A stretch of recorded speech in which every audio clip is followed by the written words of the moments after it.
नमस्कार। राजस्थान की तमाम फटाफट खबरों में आपका स्वागत है। राजस्थान की खबरों के लिए आपसे निवेदन कि यदि आपने हमारे चैनल को सब्सक्राइब नहीं किया तो राजस्थान की खबरों के लिए आपके अपने चैनल को सब्सक्राइब करना ना भूलें। आप सब्सक्राइब करते हैं तो हमें हिम्मत होती है सही और सच्ची खबरें आप तक पहुंचाने की। तो क्या है आज की बड़ी खबर? सबसे बड़ी खबर, आज दीपावली का त्योहार है। आप सभी दर्शकों को, पाठकों को, देखने वालों को, सभी को दीपावली की शुभकामनाएं। आपके घर धन धान्य से भरे रहे, आपकी हर मनोकामना पूर्ण हो और जो भी आपने सोचा हो, अच्छा सोचा हो, वह आपकी इच्छाएं की पूर्ति हो। तो आज दीपोत्सव महापर्व इस बार 5 के बजाय 6 दिन मनाया जा रहा है, यानी पहली बार 2 दिन दीपावली पर्व का उल्लास रहेगा और लक्ष्मी पूजन भी दोनों दिन ही कर सकेंगे। इसलिए इस बार दीपावली डबल खुशियां लेकर आई है, यानी 2 दिन दीपावली पर्व मनाया जाएगा। इसी कारण ज्योतिषियों ने इस दीपावली महापर्व को पंच पर्वा न होकर षट पर्वा कहा है। वहीं अमावस्या तिथि गुरुवार को अपराह्न बाद शुरू होगी, जो दूसरे दिन शुक्रवार को शाम तक रहेगी। दोनों दिन ही श्रेष्ठ समय है लक्ष्मी पूजन का। इस बार कार्तिक अमावस्या गुरुवार को अपराह्न 3:53 से प्रारंभ होकर अगले दिन 1 नवंबर शुक्रवार शाम 6:17 तक रहेगी। इसी क्रम में 5 दिवसीय दीपोत्सव में गुलाबी नगरी सजकर रोशनी से जगमगा उठी। बाजार अपनी छटा बिखेर रहे हैं। रोशनी से सजी ऐतिहासिक इमारतें आभा बिखेर रही है। जयपुर वासियों ने श्री राम के स्वागत के लिए जयपुर को अयोध्या सा सजाया है। 4 दीवारी के बाजारों में बनी झांकियां लोगों के लिए आकर्षण का केंद्र बनी हुई है। देश विदेश से पर्यटक जयपुर में दीपावली की रौनक देखने के लिए आ रहे हैं। रात भर में बड़ी संख्या में लोग शहर की रोशनी देखने के लिए निकल रहे हैं। मिठाइयों से लेकर डेकोरेटिव आइटम्स की खरीदारी के लिए कई दिनों से बाजारों में जोरदार भीड़ लग रही है। शहर में ऐसे ही उत्सव का माहौल देखने को मिल रहा है और आतिशबाजी भी पिछली रात से ही शुरुआत हो गई है। तो पेश है आपके लिए कुछ दृश्य। अब बढ़ते हैं कुछ और खबरों के लिए, जो चुनावी खबर से संबंधित है। राजस्थान की 7 विधानसभा सीटों पर उपचुनाव में बुधवार को नाम वापसी के बाद कुल 84 प्रत्याशी बचे हैं। 6 सीटों से 15 प्रत्याशियों ने नाम वापस ले लिए। अब सबसे अधिक 12 प्रत्याशी दौसा और खींवसर में है, तो सबसे कम 6 प्रत्याशी सलमपुर में है। इनमें सबसे रोचक मुकाबला आदिवासी क्षेत्र की सीटों 84 और देवली उनियारा में हो गया है। कारण है कि 84 में एक तरफा चुनाव जीतती आ रही बीएपी के सामने इन्हीं के बागी बादामी लाल की चुनौती है। देवली उनियारा में ऐसा ही संकट कांग्रेस के लिए है। यहां बागी बनकर उतरे नरेश मीणा को पार्टी समझा नहीं पाई। अब उपचुनाव के 7 सीटों में एक सीट 84 पर चतुष्कोणीय मुकाबला हो गया। वहीं झुंझुनू, सलम्बर, खीवसर व देवली उनियारा में त्रिकोणीय संघर्ष की स्थिति बन गई है। रामगढ़ और दौसा में भाजपा और कांग्रेस के बीच आमने सामने की लड़ाई होगी।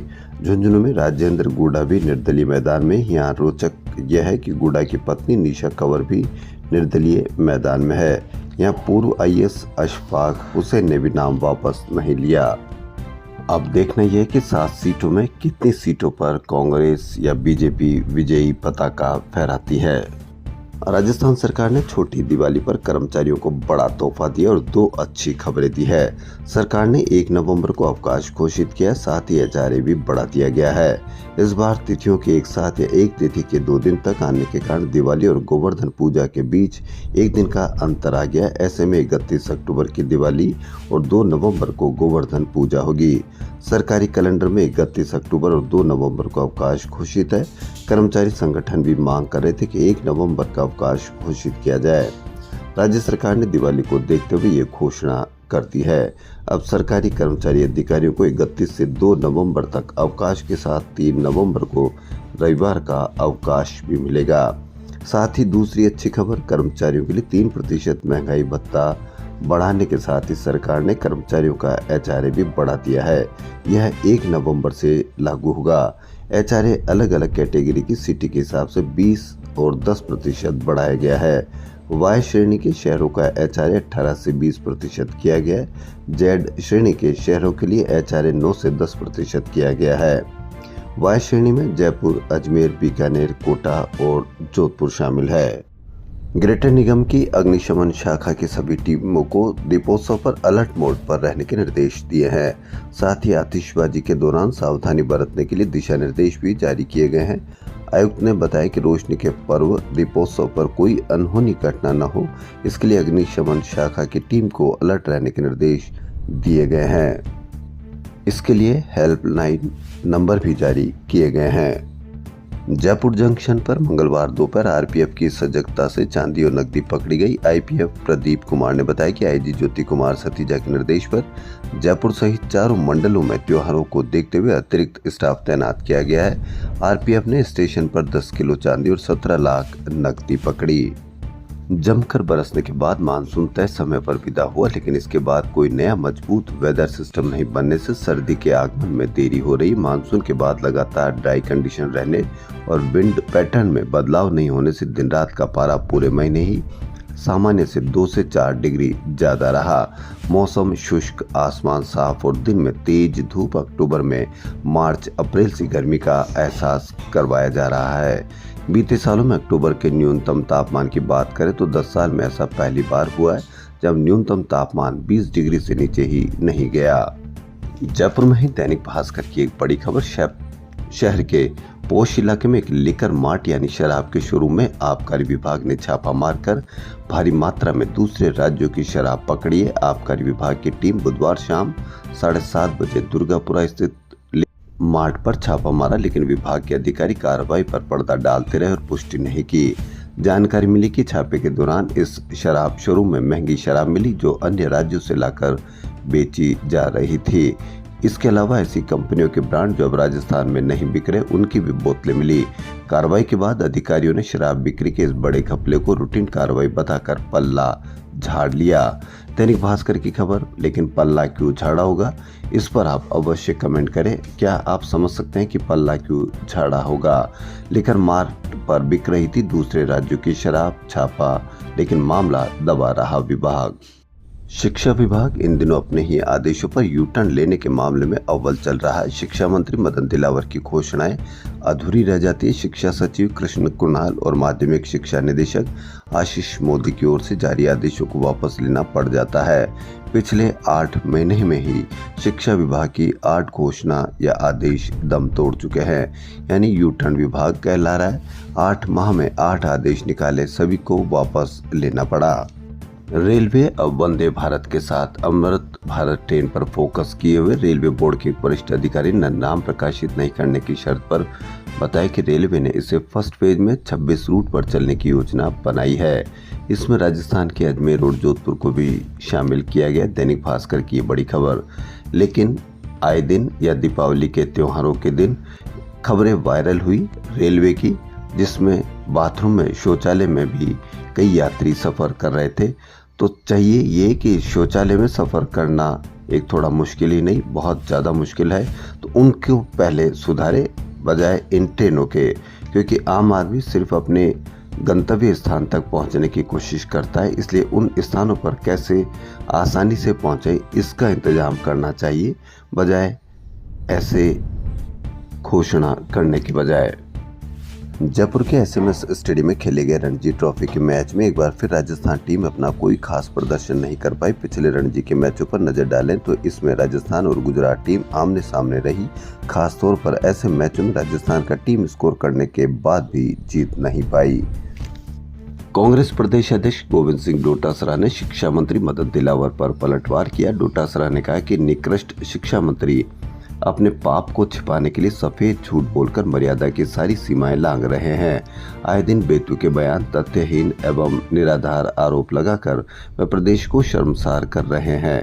कांग्रेस प्रदेश अध्यक्ष डोटासरा ने दावा किया कि मैंने शिक्षा मंत्री रहते हुए न किसी पुस्तक का अनुमोदन किया, न ही कोई पुस्तक खरीदने का आदेश दिया और न ही किसी ऐसे एजेंसी का चयन किया। डोटासरा ने दिलावर को सार्वजनिक रूप से चुनौती देते हुए कहा कि वह इन आरोपों के साक्ष्य जनता के सामने रखे या अनर्गल आरोप के लिए माफी मांगे।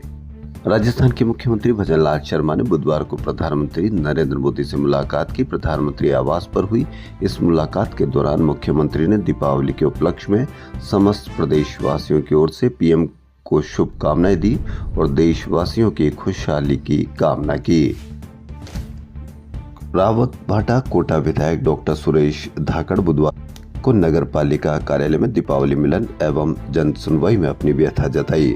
जलदाय विभाग के एक्सएन विनोद नायक की सरकारी गाड़ी भैंस रोडगढ़ थाने के कांस्टेबल ने रोक दी थी। इस मामले में फोन पर कांस्टेबल के विधायक के साथ किए गए रूखे व्यवहार पर एसपी ने कार्रवाई नहीं की। विधायक ने इस पर रावतभाटा में बुधवार को जमकर नाराजगी जताकर जन सुनवाई अधूरी छोड़ दी और कहा कि जब मेरी ही सुनवाई अधिकारी नहीं कर रहे तो मैं क्या जन सुनवाई करूं। इसके बाद नगर पालिका में जन सुनवाई उन्होंने स्थगित कर दी। इससे पहले शिक्षा मंत्री मदन दिलावर को लेकर भी विधायक बयान दे चुके हैं। विधायक धाकड़ बोले कि जब पुलिस एक्सीएन स्तर के अधिकारी के साथ ऐसा व्यवहार कर रही है तो आमजन के साथ कैसा होगा। हमारी संवेदनशील सरकार है, एक अधिकारी को रास्ते में रोक दिया, आप बताओ, उसके बाद शिकायत की तो कार्रवाई नहीं की, अब कैसे मैं जन सुनवाई करूं। राजस्थान की सरकारी बिजली कंपनियों में इंजीनियरों की लापरवाही के कारण उपभोक्ताओं को दीपावली पर भी बिजली कनेक्शन नहीं मिल रही है। दैनिक भास्कर की बड़ी खबर। वहीं खराब व जले हुए ट्रांसफार्मर भी नहीं बदले जा रहे हैं। ग्रामीण इलाकों में ट्रांसफार्मर नहीं होने का बहाना कर उपभोक्ताओं को परेशान किया जा रहा है, जबकि ऊर्जा मंत्री हीरालाल नागर व डिस्कॉम चेयरमैन आरती डोगरा ने दीपावली पर पूरा मटेरियल रखने व कनेक्शन जारी करने के लिए सख्त निर्देश दे रखे हैं। दीपावली पर बिजली कनेक्शन की मांग बढ़ जाती। इस बार भी कनेक्शन के आवेदन आए हैं, लेकिन कनेक्शन जारी नहीं किए जा रहे हैं। शहर के आसपास बसी कॉलोनी में सबसे ज्यादा दिक्कत है। कई फाइलों को कॉमर्शियल विंग से राय मांगने के नाम पर अटका दी गई है। वहीं कई कनेक्शनों में डिमांड राशि ज्यादा देने की शिकायत है। जयपुर के सबसे बड़े अस्पताल एसएमएस अस्पताल सहित अन्य अस्पतालों के अधीक्षक पदों के लिए एक बार फिर आवेदन मांगे गए। पहली बार ऐसा हुआ है कि अधीक्षक पद के लिए इंटरव्यू तो हो गए, लेकिन सरकार ने दोबारा आवेदन मांगे हैं। सरकार का कहना है कि पैनल में योग्य चिकित्सक ही नहीं मिले, इसलिए फाइल लौटा दी है। अब अधीक्षक पद के लिए फिर से आवेदन प्रक्रिया होगी। हालांकि इसमें मुख्य तौर पर एसएमएस अस्पताल के अधीक्षक का बदला जाना तय माना जा रहा है। मालूम हो कि इंटरव्यू के बाद भी अधीक्षक पद के लिए नामों की घोषणा नहीं की जा रही थी और दैनिक भास्कर ने मामले को उजागर किया था। इसके बाद सरकार पसोपेश में थी कि आखिर कैसे मौका दिया जाए और अंत में मंगलवार को सभी प्रक्रियाएं रद्द कर फिर से आवेदन मांग लिए गए। सांभर क्षेत्र में प्रवासी पक्षियों की मौत का सिलसिला जारी है। एसडीआरएफ समेत अन्य विभागों की टीमों का सर्च ऑपरेशन बुधवार को दूसरे दिन भी जारी रहा। राजस्थान के 67,000 स्कूलों के 62.64 लाख बच्चों की मिड डे मील अटेंडेंस का डेटा पिछले 7 महीने से अपडेट नहीं किया जा रहा। इससे केंद्र सरकार से राज्य को मिलने वाली 250 करोड़ रुपए की पहली किस्त अटक गई है। मामले को गंभीरता से लेते हुए मिड डे मील आयुक्त विश्व मोहन शर्मा ने राज्य के सभी जिला शिक्षा अधिकारी मुख्यालय को कारण बताओ नोटिस जारी करते हुए जवाब तलब किया है। अंतर्राष्ट्रीय बाजार में कीमत में लगातार उछाल के मद्देनजर बुधवार को जयपुर में शुद्ध सोना 82,000 और जेवराती सोना 76,900 रुपए प्रति 10 ग्राम के नए रिकॉर्ड स्तर पर पहुंच गया है। यानी आपका मंगलसूत्र बनवाना और भी महंगा होता जा रहा है। तो इसका एक खास बात यह रहेगी कि न तो आप मंगलसूत्र बनवा पाओगे, न ही कोई चुरा पाएगा। तो इसलिए मंगलसूत्र बनाना और भी हुआ महंगा। यूटीबी के तहत काम करने वाले कार्मिकों की सेवा पर तलवार लटक गई। मालूम हो कि नर्सिंग ऑफिसर और फार्मासिस्ट को पहले 3 माह और एएनएम को 1 माह का आदेश दिया गया, फिर पैरामेडिकल की सेवा समाप्त कर दी गई। राजस्थान यूटीबी कार्मिक एसोसिएशन अध्यक्ष गिरीश शर्मा ने बताया कि आज हजारों की संख्या में पैरामेडिकल और नर्सिंग कर्मचारी यूटीबी पर सेवाएं दे रहे हैं, लेकिन जिन सभी कर्मचारियों की वित्तीय स्वीकृति सरकार द्वारा 1 वर्ष का प्रावधान रखा और उसके बावजूद भी बार बार सेवा अवधि बढ़ाई जा रही है, इसके विरोध में कर्मचारियों ने खाली दीपावली मनाने की घोषणा की है और साथ ही चेतावनी दी कि अतिशीघ्र स्वास्थ्य भवन का घेराव कर आमरण अनशन की शुरुआत की जाएगी। दिवाली के अवसर पर शहर में यानी जयपुर शहर में 2 नवंबर तक यातायात व्यवस्था में परिवर्तन किया गया है। बाजारों में खरीदारी करने व रोशनी देखने वाले लोगों की सुविधा के लिए परिवर्तन किया जा रहा है। कर्मचारी चयन बोर्ड ने फोटो आईडी में पुरानी फोटो लगाने को लेकर चेतावनी दी है। मूल पहचान पत्र के फोटो के चेहरे का प्रवेश पत्र के फोटो से मिलान होना आवश्यक है, नहीं तो परीक्षा केंद्र में प्रवेश की अनुमति नहीं मिलेगी। इसलिए सभी की विद्यार्थियों से निवेदन है कि पुरानी फोटो हो तो उसको नई फोटो में तब्दील कर ले या परिवर्तन कर ले। राजस्थान लोक सेवा आयोग द्वारा 2 फरवरी 2025 को आरएस प्री प्रतियोगिता परीक्षा का आयोजन किया जाना है। इसकी तैयारियों को लेकर अभी से कवायद की जा रही है। हालांकि उससे पहले आयोग को 3 परीक्षाएं और करानी है, लेकिन आरएस प्री के लिए आए आवेदनों की संख्या के बाद सेंटर बनाने को लेकर बड़ी चुनौती है। वहीं राजस्थान में एलएलबी और एलएलएम कर रहे छात्रों के लिए राहत वाली खबर। डॉक्टर भीमराव अंबेडकर विधि विश्वविद्यालय जयपुर की ओर से संबद्धता प्राप्त संस्थानों में 2 वर्षीय एलएलएम में प्रवेश 17 नवंबर तक ले सकते हैं। पहली तिथि 24 अक्टूबर थी, जिसे बढ़ाया गया है। राजस्थान में करीब 200 संस्थानों में बीएससी नर्सिंग व निजी व सरकारी संस्थानों में 9,450 सीटों पर रिपोर्टिंग 4 से 12 नवंबर तक होगी। राजस्थान हेल्थ साइंस यूनिवर्सिटीज के सर्कुलर के अनुसार अभ्यर्थी को अलॉटेड कॉलेज में प्रिंटिंग अलॉटमेंट लेटर के साथ संबंधित कॉलेजों में दस्तावेज सत्यापन और फीस जमा होगी। राजस्थान की खबरों फिलहाल इतना ही। यदि आपको हमारा चैनल पसंद आए तो लाइक, सब्सक्राइब और शेयर अवश्य करें। धन्यवाद।